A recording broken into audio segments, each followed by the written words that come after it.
everybody. So today we are here with Allie, and other than being a really cool person, she's kind of a big deal, if you haven't heard, because she is the owner of this.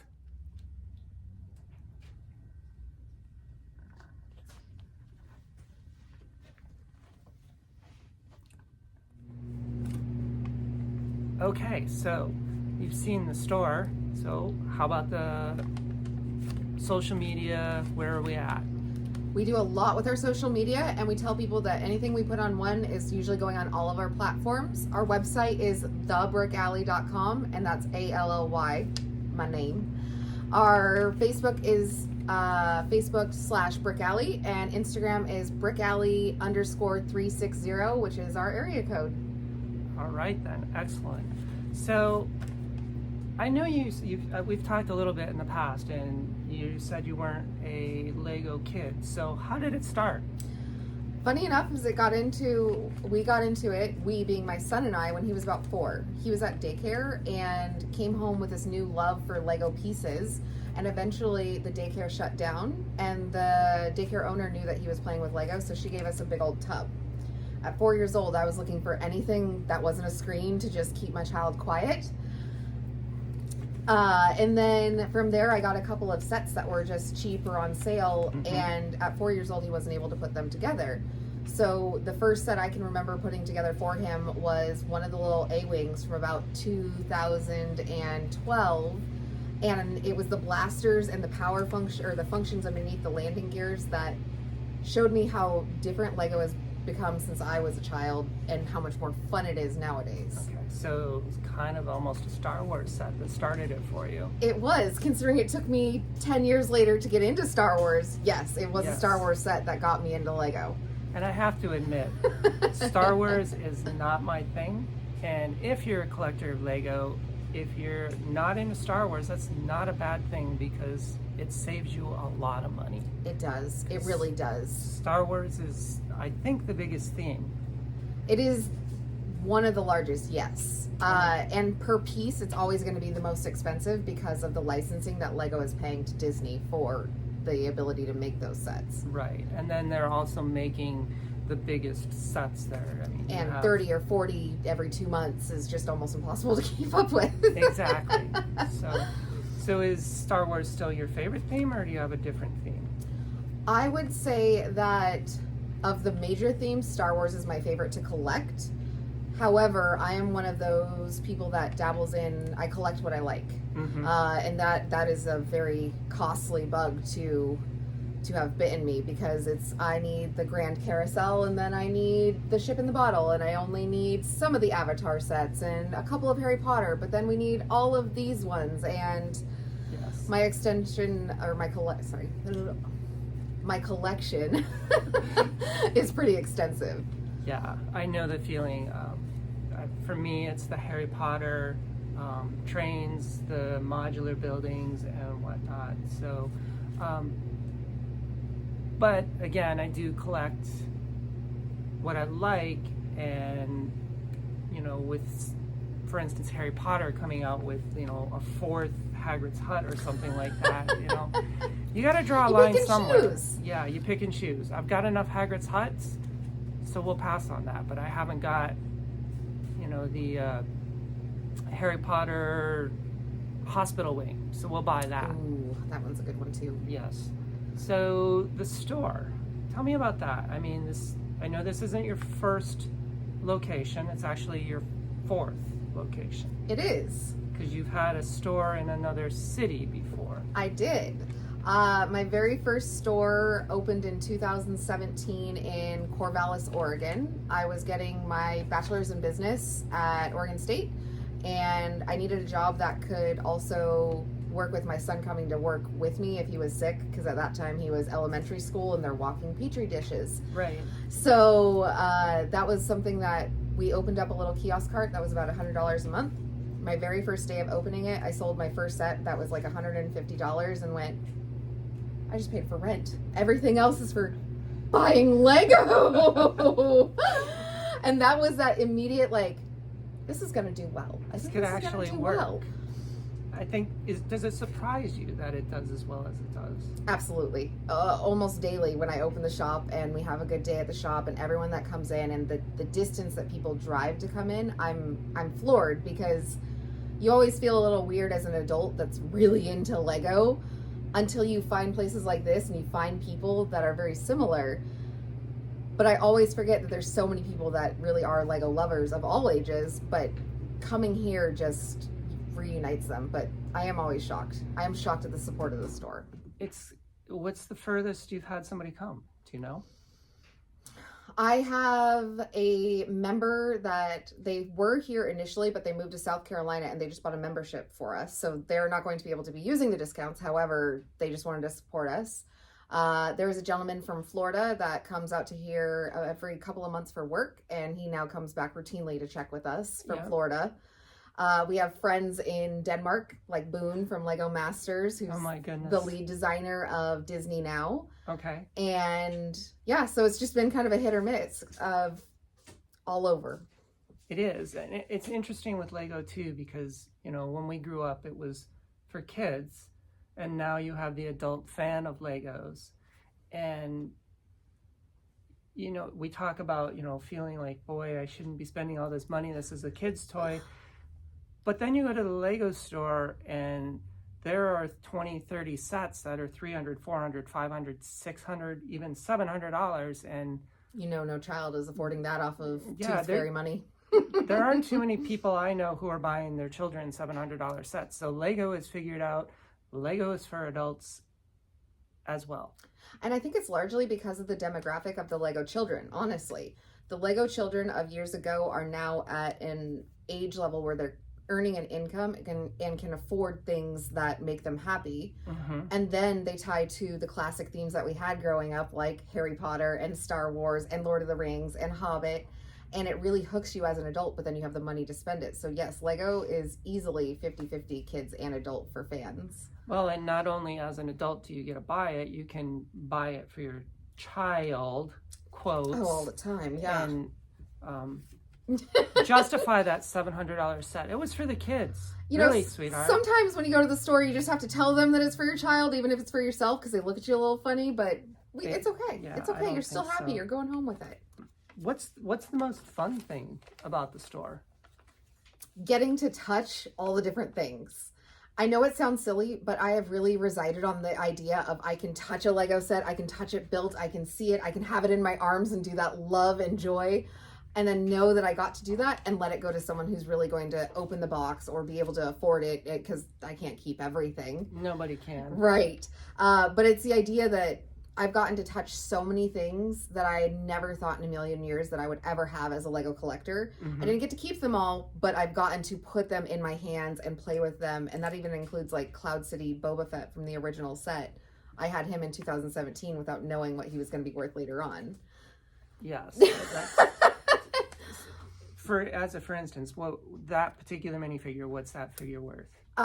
We sold him with the set. I think he averaged out to about $250 in 2017, and now his figure sells for about $2,000 to $3,000 depending on condition. And that's just the minifigure. That's one Boba Fett because of his beautiful printed arm. That's crazy. And 20-year age mark. He's vintage, like fine wine. Like fine wine. Yes. And I think that they're one of the Lord Voldemort out of the graveyard scene. Mm-hmm. That's a pretty expensive one too. He is. What's the original graveyard scene? I think he's fetching upwards of $250, $300. Okay, and this is mostly because he has a glow-in-the-dark head. Mm-hmm.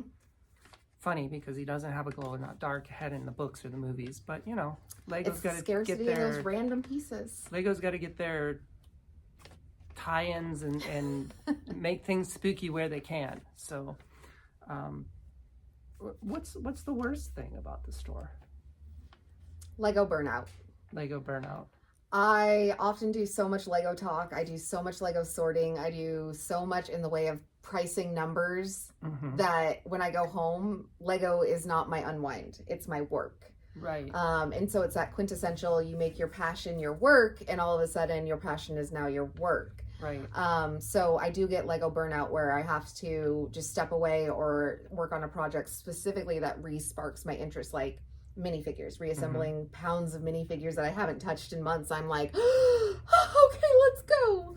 Or I'll take the time to build a Lego set that I really want to, and all of a sudden I'm like, okay, I gotta remember to do this to make it fun, so it isn't just all making sure everything is complete and down to the piece and all the stickers and all the chew marks and teeth marks and Yes, those teeth marks, prying them apart. brick separators. Brick separators, except they don't work on everything. They don't. No. No. But they were a brilliant invention. Yes. So, and what do you think is like the coolest thing of owning the shop? I would say it's split for me personally between being able to set my own hours based on what we need as a family, because we are an active duty military family. It's been so nice to be able to set the hours based on when my husband is deployed, if my child is in school, if he's around to help out, all these things. Or collecting and bolstering my own set with said things that I never thought I would see. Yes. Rule of thumb is we take the first, if I want it, we get the very first one that comes through the store. And then once it's in my collection, I will put the next one that comes through into the store. Okay. So as a Lego lover, really the bottom line has always been affording our habit and getting things we want of Lego. True. Very true. It's a tough job, but you got to figure it out. Yes, exactly.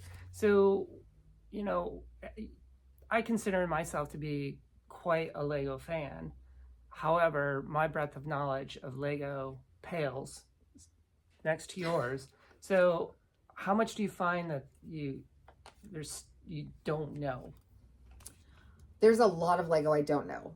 I do pride myself on knowing a lot. It's fun to me to learn information, and if I could have any job in the world, I think I'd probably go after a Lego historian job at the Lego house. Okay. I love facts. I love all of the facts so immensely about Lego and all the systems and all the themes.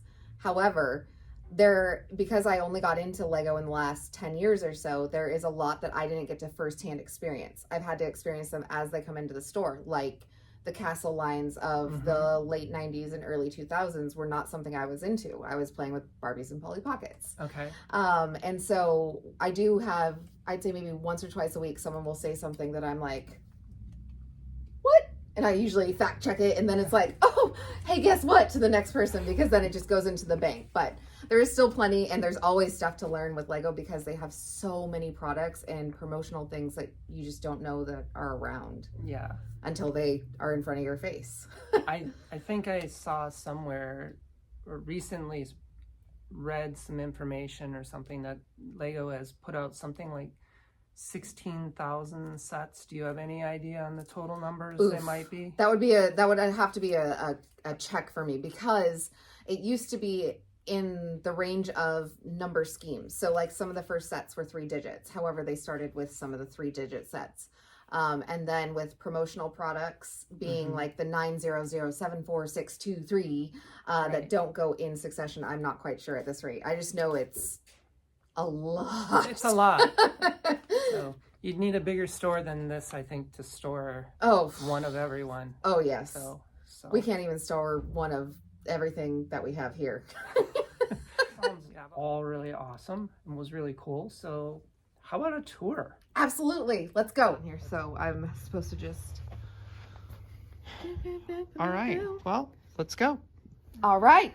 So one of the more popular areas for kids right now is the build your own minifigure section. This is where you can get figures for $5 each or 4 for $15. We have a new shipment of mini dolls coming in for the mini doll section. We rotate out the accessories based on season. We're always restocking them with fun animals and baubles to pick from.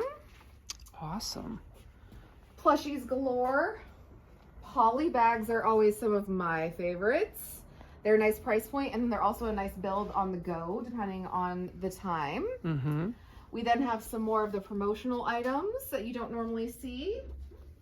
And of course, vintage and speed champions. This goes into our architecture section and some of our Hero Factory and Bionicle. A lot of our classic collectors like this area in particular. And of course, very cool. Dinos. Dinos is close to Disney, I suppose we say. My goodness. It's amazing how much stuff there is for Lego. And then you have to always remember to look up because we run out of space for some of these cool old sealed sets. We have creators and friends, creator 3-in-1s. Lots of our stuff ends up being retired sets because that's what we want to specialize in. We have no deals with Lego. So when we buy something that's current, we're paying retail plus tax like everybody else.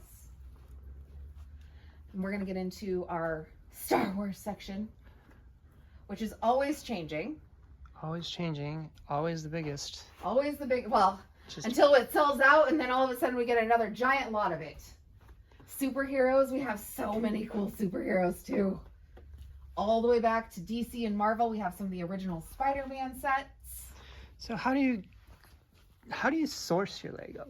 Like, do people call you? Do you find eBay somewhere, or? Usually at this point, people will contact me for big lots. Okay. It started out being I would watch all of the marketplaces possible. Mm-hmm. I would watch everything 3 times a day just to make sure that I could get whatever we could physically get for the store.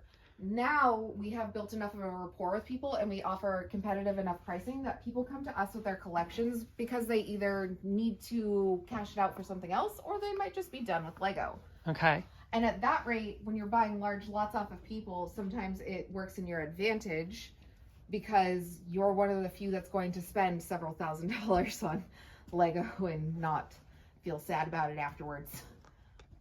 And then I pick usually the few that I want the most. And then from there, the rest of it comes to the shop. That's amazing. So what's the, what would you say is the most expensive or the rarest thing in the shop right now? I think it's the Horizon Train starter kit. And that's because it is the one that came with the 9-volt box and all the 9-volt track and the caboose cars that have the stickers still on the sheet. Okay, goodness gracious. And look at this collection of minifigures. All from the little blind bags. Very cool.